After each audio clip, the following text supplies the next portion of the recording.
At Wembley Stadium, yes, it was Finalissima 2022, talking about the winners of the Copa America as against the European champions. So Italy against Argentina, it ended 3-0 with Argentina running emphatic winners from the night. And it's all about Lionel Messi's, or it was all about Lionel Messi's brilliance, talking about the Argentine, playmaker making things happen. 2 assists on the night. He couldn't get on the score sheet, but strikes from Lautaro Martinez, Angel Di Maria, as well as Paulo Dybala were enough to secure the win for Argentina. For Argentina, this is the second time they're winning the trophy, having last won it in 1993 when Diego Armando Maradona, the legend himself, led Argentina to victory over Denmark. So it's Messi this time around, following in the footsteps of another Argentine icon to ensure that Argentina retain the Finalissima trophy.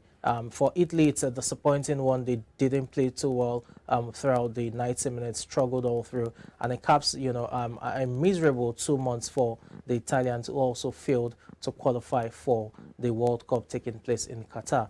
Argentina would definitely go into the World Cup looking like favorites when it comes to lifting the trophy over there in Qatar. But for Italy, the rebuilding process continues, and it's quite shocking that a team that won the European Championship barely a year ago have to go through these lows. But it's football, and all of these things happen. Let's move away from there now and talk about Ukraine. Yes, Ukraine against Scotland, the much-awaited or anticipated match that was rescheduled due to the invasion of Ukraine against Russia took place yesterday. Scotland against Ukraine at Hampden Park. The Ukrainians ran out 3-1 winners with goals from Yarmolenko, Yemshik, as well as Dubček, getting the Ukrainians their win over Scotland, whose solitary strike came from McGregor late in the match. For Ukraine, it was an emotional atmosphere as the footballing world stood united in favor of Ukrainians over the invasion and the war that is ongoing in their homeland. But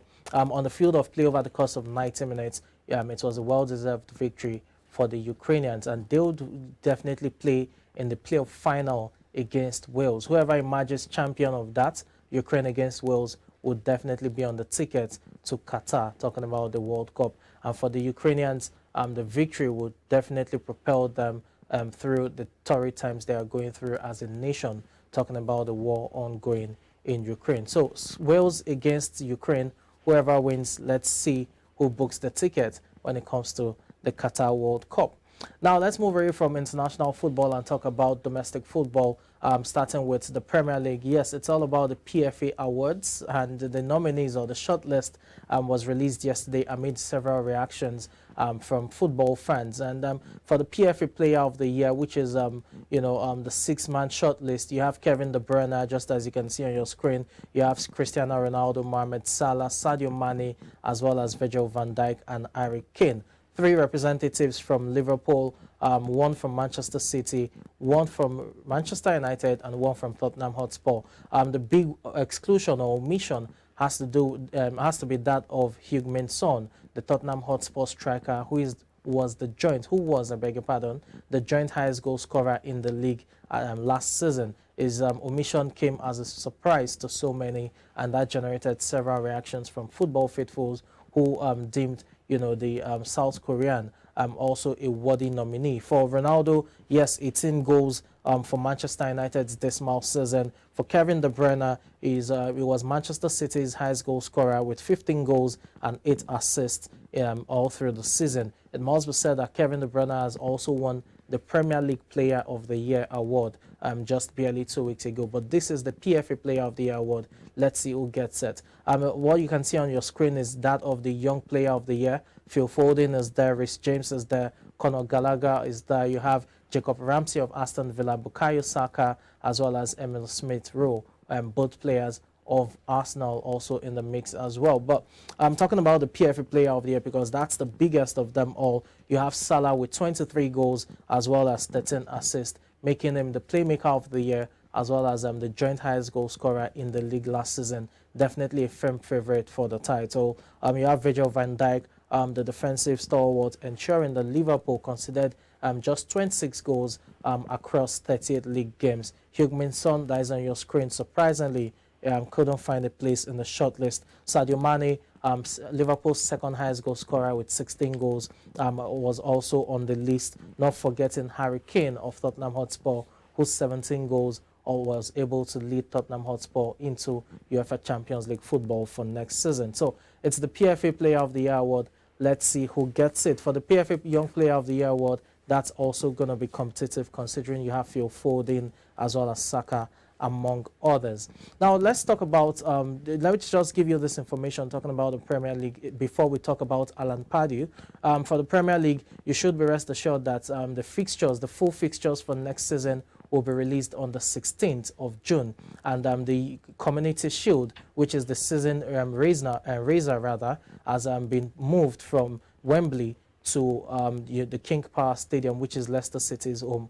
And that's because the Community Shield is taking place on the 30th of July and the 31st of July. Wembley will host the final of the Euro 2022 final, talking about the Women's Championship, hence the relocation of the Community Shield to Leicester City's, home, King Power Stadium. That's information you can use. Now, let's talk about Alan Pardew. The CSKA Sofia manager has left the club, and that's following, racist abuse and behavior from the fans to the black players at the club. It must be said that about 10 days ago, the club lost by a lone goal to their rivals, Levski Sofia, in the Bulgarian Cup final. And as a result of that, you had home fans throwing bananas at their black players right there on the field of play, which so many people have condemned.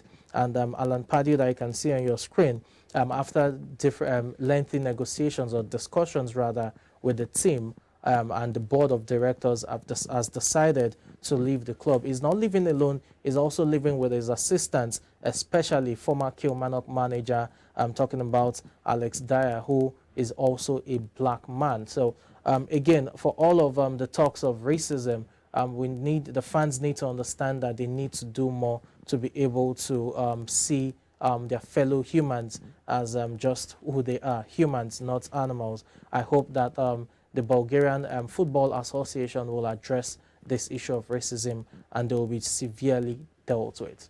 Let's take a breather right now from highlights of Marin Cilic's match at the French Open, where it earned an impressive win over Andrew Rublev to book a place in the semi-final. Redbird Capital Partners have reportedly finalized the deal to purchase AC Milan, valuing the Italian Serie A champions at $1.3 billion. The New York-based private investment firm, which has $6 billion in assets under management, won its bid for the Milan-based club over Invest Corporation, the Middle East's largest alternative assets manager.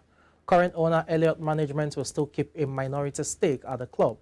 Invest Corporation, which has $41 billion in assets under management, was once in exclusive talks to buy AC Milan from Elliott, but failed to reach a deal before the end of an exclusivity period in April. AC Milan is currently the 14th most valuable football team in the world, according to Forbes.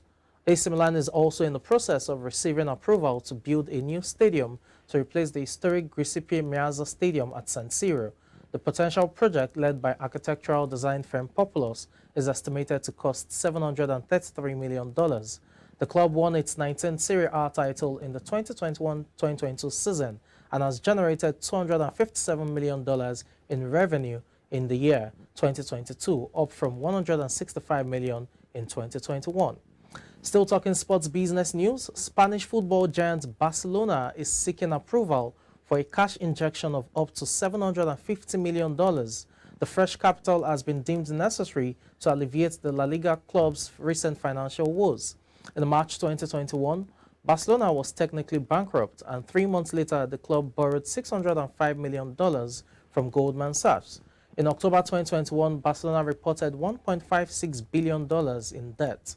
The $750 million investment would allow Barcelona to reshape its roster during the player transfer window, as it currently has a spending cap of minus $153 million, the only negative limit in La Liga. Barcelona could receive the money by selling future media rights and a minority stake in its Barça licensing and merchandising subsidiary. The club is willing to offload up to 49.9% stake in its BLM business. A sale of the stake could provide Barcelona with $214 million in cash, while it's also seeking permission to sell up to 25% of its media rights revenue.